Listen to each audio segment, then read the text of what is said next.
there's no problem about that if you have enough resources to take care of it. Praise God. Hallelujah. So that's why it is important that you should believe God for more.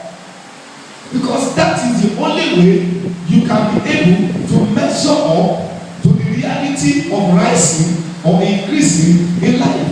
Some of the things we call promotion, they actually make life more expensive. Praise God. Hallelujah. If you are a messenger, I want to guarantee that your life cannot be compared to that of a manager when it comes to living an expensive life. In fact, when people come to you, they ask for help. What they are looking at is not just themselves. They are looking at your status. Praise God. Hallelujah.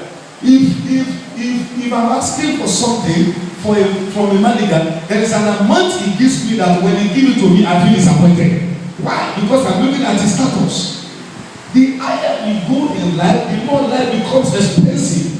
So you need more grace. Let us say more grace. More grace. If you don't have enough grace to sustain a particular level of life, it becomes a shame.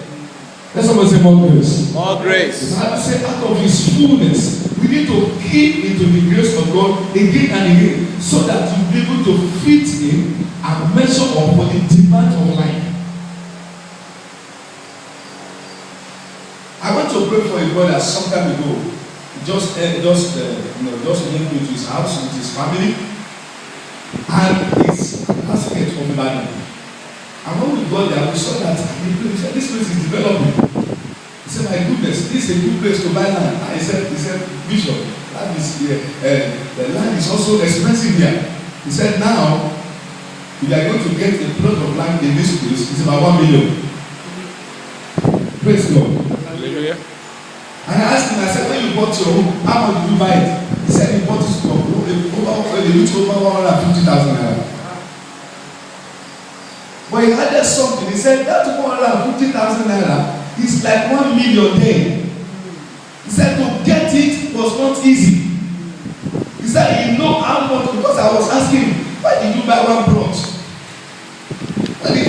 You bought it just for 100 and something. He said, Bishop, he said to get 150 there is like getting the 1 million of today. And that's the reality of life. I said something when I was ministering on Friday. I said, life will not come down because you are having a low income. You will say, okay, how much are you having a month? I'm having 5,000. I said, okay, because of that, let's make brand new car to become 2,000 naira. They won't do it. They will never do it. So you are the one that will make up your mind and say, I want to rise. That's what say I will rise. I will rise. That's what say I will rise. I will rise. So it's important for you to believe God for more. When we are talking of somebody moving from one glory to another, we are talking of somebody that is moving from one level of grace, because there can be no glory without grace. Why? Because if you have glory, that's what I say glory. Glory.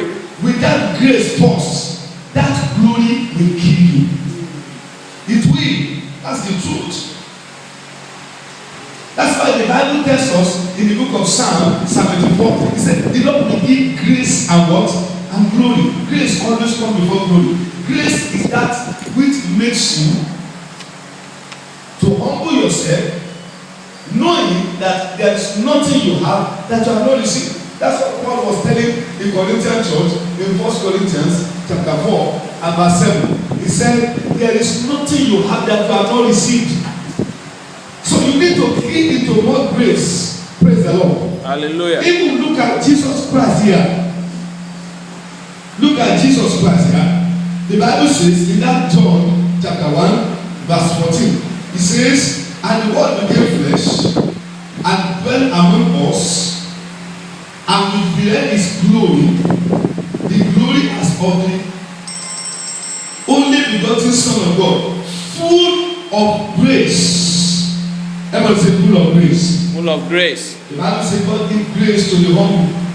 It is the grace of God that make you to know that if not for God, I won't be here. If not for God, I won't be able to get to this level. So grace is important for us to be able to measure. And another word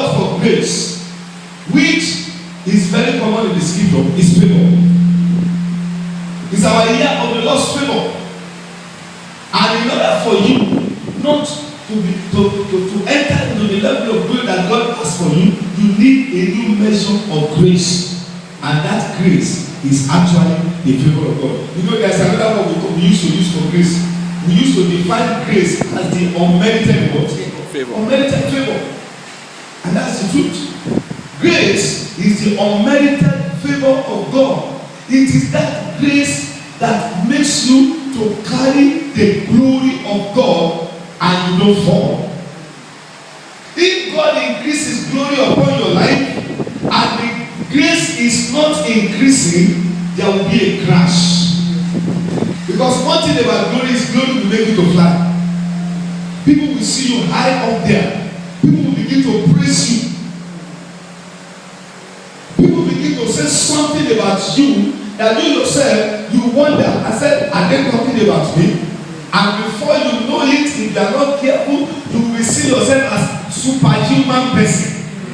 And we are who we are by the grace of God. That's what